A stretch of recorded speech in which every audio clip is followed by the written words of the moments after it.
We started high trust gaslighting yesterday, and today I think it's good to go through lesson two. Today's lesson is called the prison to school pipeline. We talked a little bit about how yesterday, you know, we are kind of being trained into having an inmate lifestyle. Am I zipped up? Yes, I am. Okay, so that's a good lesson. So we are kind of inundated by the fear of the penitentiary as suburban kids and people that don't come from kind of a hood or street environment. But since everyone is saying F the streets, obviously the people that are coming from that kind of repressed environment would like to kind of come more centrally. So I think it's only fair that people that were born in a middle class or working class or upper middle class area not only have the record labels executives' ideas of culture, but what actual people who have experienced those things, what they say about that culture as well. So, what I'm going to try to do today on Christmas Day is give you the gift of a little bit of a bridge, okay? So, I'm going to wade into some waters that civilians really shouldn't wade into, but I'm going to do it from a teaching perspective, okay? Because as Jordan Peterson will tell you, those who cannot do, teach, right? So I am going to be a teacher. Just like most African American studies professors are white or Jewish, I am going to speak on behalf of the people affected by the legal system in the past, okay, based off of observations from the algorithm, observations from popular culture, and then observations from my time in the Chicago area, the Dallas area, and to a lesser degree, the upper Midwest as well. Okay?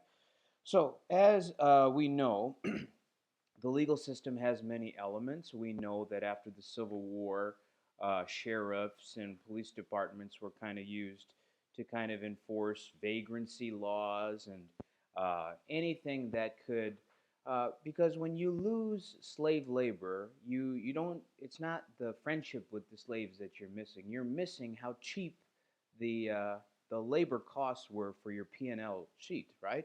Profit and loss. So if you have a bunch of cotton that's not being picked anymore for free, you have to pay that. You're going to be upset if you define yourself only by the money in your bank account rather than the people that you're helping. So you're going to make people do things like sharecropping and you're going to inject all types of different things to recoup your costs, just like a 360 record deal, okay, that keeps the artist in debt. So this kind of slavery is just a mindset. So we also need to have a mindset if we're going to be. We see the story of Birth of a Nation with Nate Parker talking about Nat Turner. We are both Nat Turner and the slaves that are getting their right teeth knocked out to have the food fed to them so that they can continue working for free, right? So we are both of those characters. So we are in the school and we are also in the prison, okay? So and we just need to understand the continuum of the pipeline. And guess what? I've gone through a few pipelines myself, okay? So what are the things that we would deal with in the penitentiary? Well, we deal with what's called correctional officers, COs, Rick Rosses, if you will. Okay? Now, who are the correctional officers in our day to day life? Our women, right? If we threaten to do anything to assert our natural male dominance or authority, what do our women do? They threaten to call who? The police. The police are one step in between our women and the legal system, and then the penitentiary. So the school to prison pipeline has many different agents at each stage of the pipeline. Okay, so we need to be aware of this continuum, and whether we are criminals or civilians, we need to understand the nature of the system that we're in from a social perspective. Okay, so obviously, this is a construct. This has been constructed for our progressive demise. So either we're enslaved to our family because we have children with a whore who fucked 50 different people and chose us to settle down with because we were the most viable economic option, right? And we were stupid enough to have children with this person.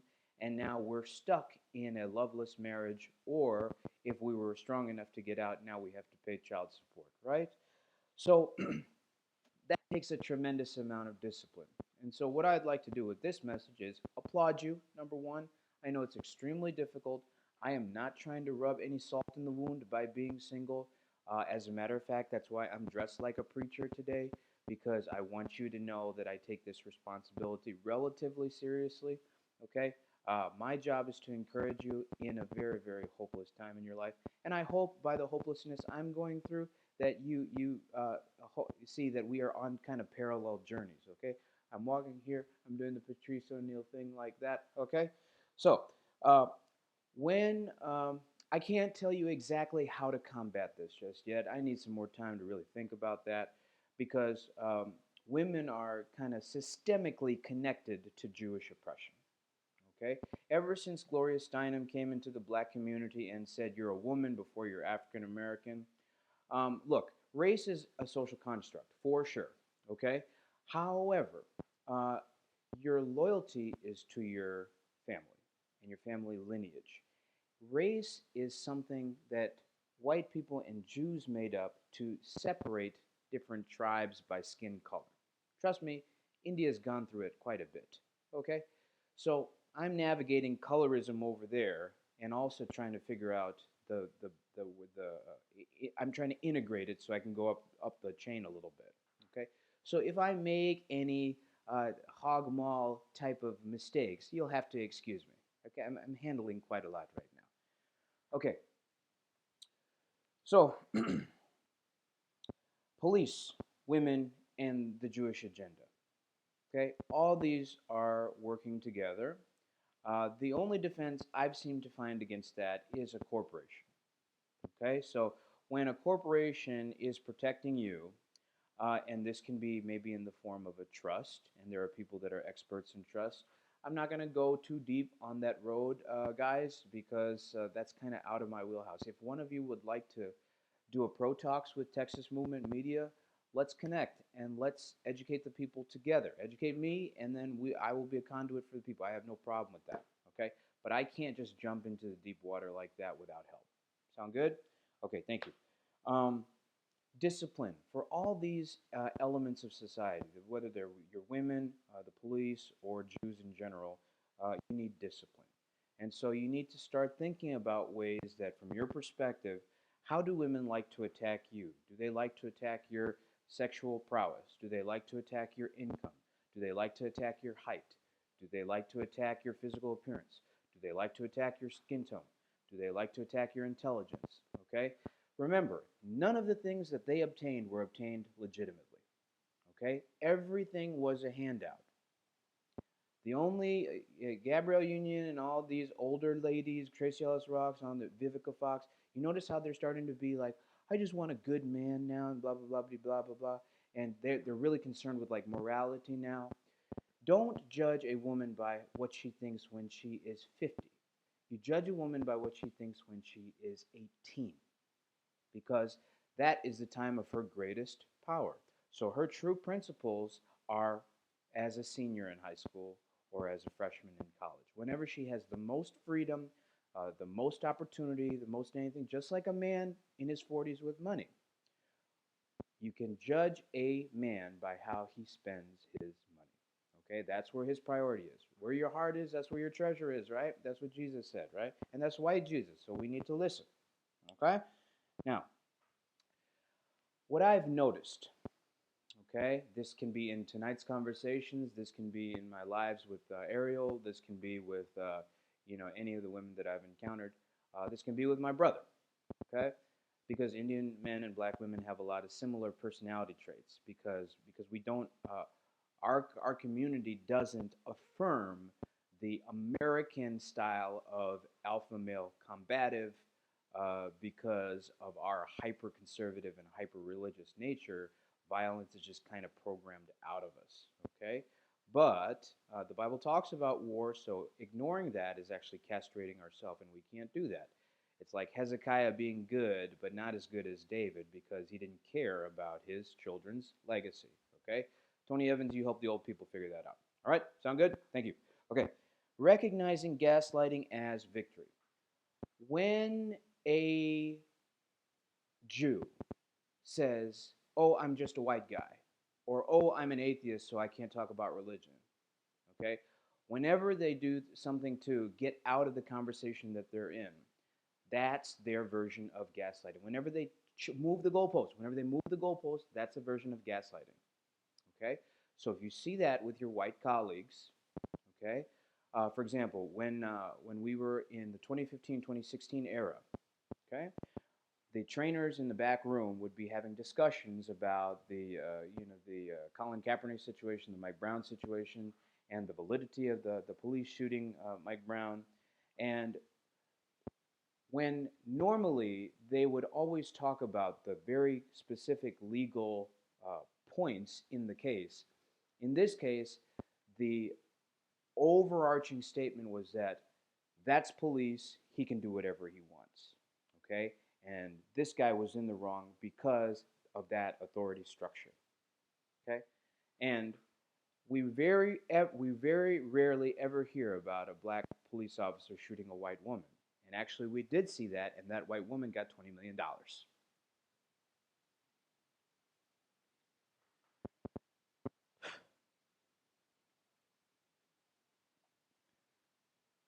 Like it or not, they know all this stuff. They live in neighborhoods based off of this stuff. Like Cat Williams said on the Shannon Sharp interview a couple of years ago, their whole task in life is trying to convince you that they didn't do what they did. So I don't like escalations.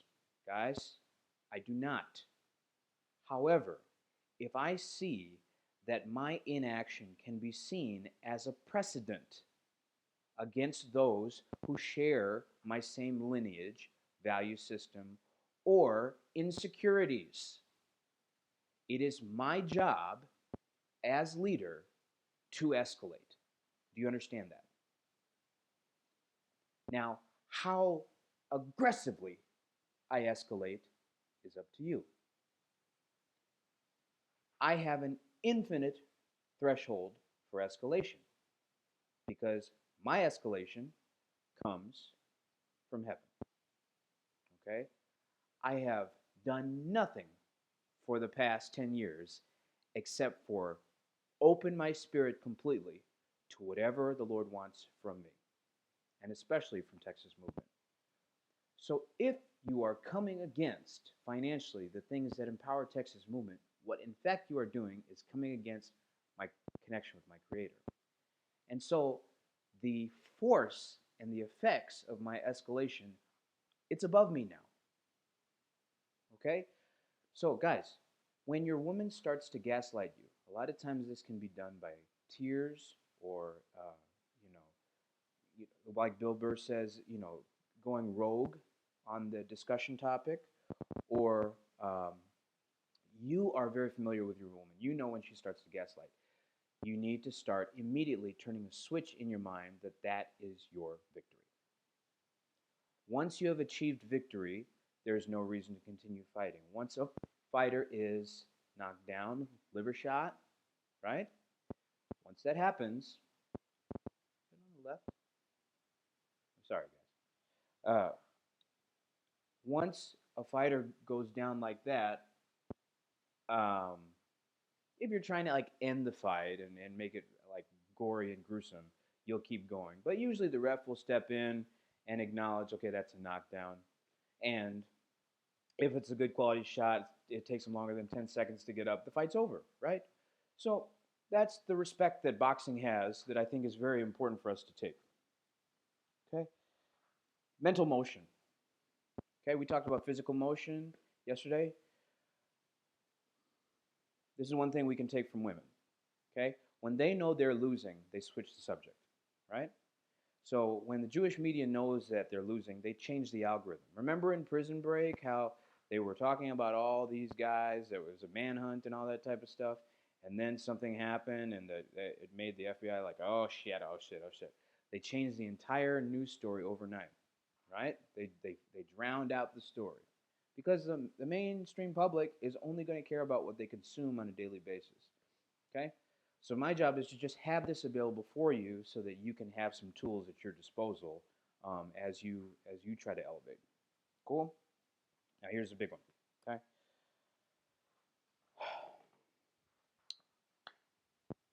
When I went to college, as frustrating as academics was for me, what was equally as frustrating was trying to explain my perspective on the world to the African American community, which was very, very small in that space. Okay? The people that gave me the most trouble were people of biracial descent, possibly because they were going through their own growth journey as well. And so I recognized that we were walking parallel roads, but not the same road. Okay? And so a lot of times they would say things like, that's why we give you permission to do this and this and this. And it would always be the biracial people giving me permission to do such and such.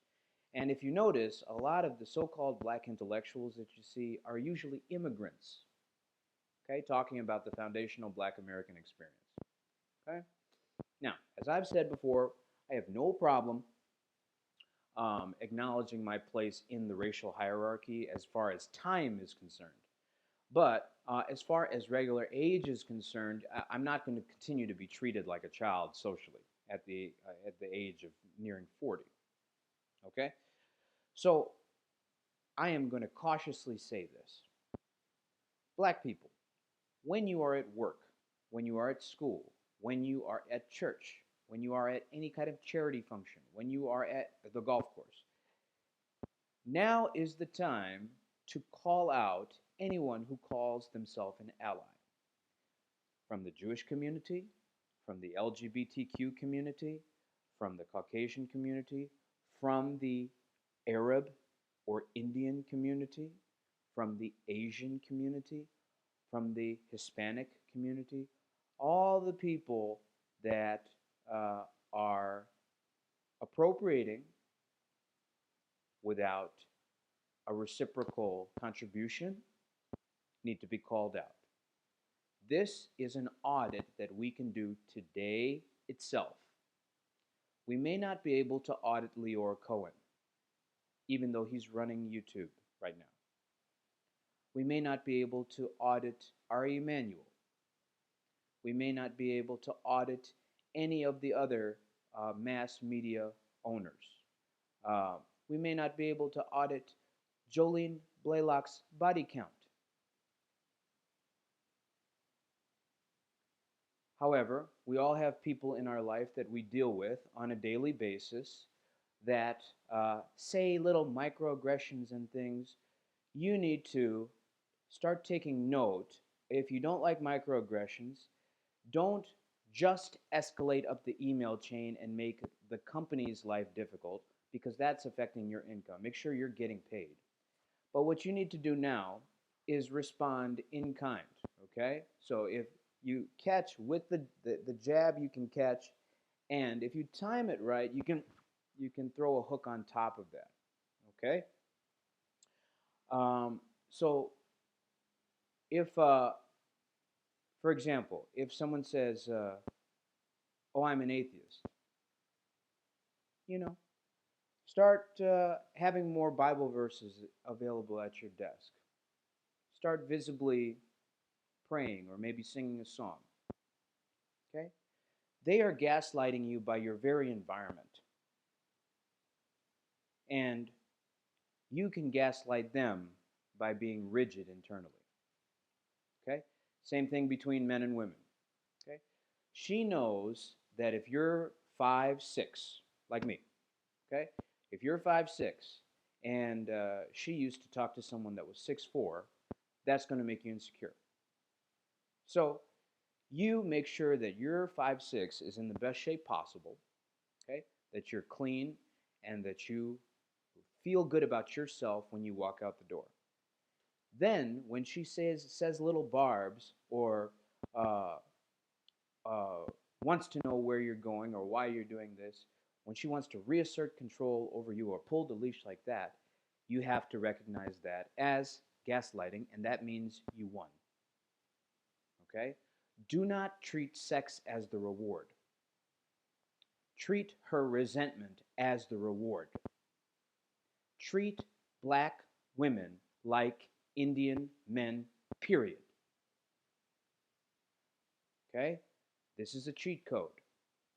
So, high trust, gaslighting, the prison to school pipeline. I do think we need to flesh this out a little bit more. Um, I got away from the prison metaphor a little bit simply because I'm uncomfortable speaking. It's like stolen valor. I don't like speaking about things I haven't fully experienced. So having a couple of traffic tickets and things like that, does not allow you to speak on those types of things with moral authority. And so let's wait until we have some better metaphors that we can use. Okay? Sound good? So thank you for joining me. Merry Christmas. Enjoy the afternoon and evening. And if we can, we'll come back and discuss a little bit more. All right? Have a wonderful day.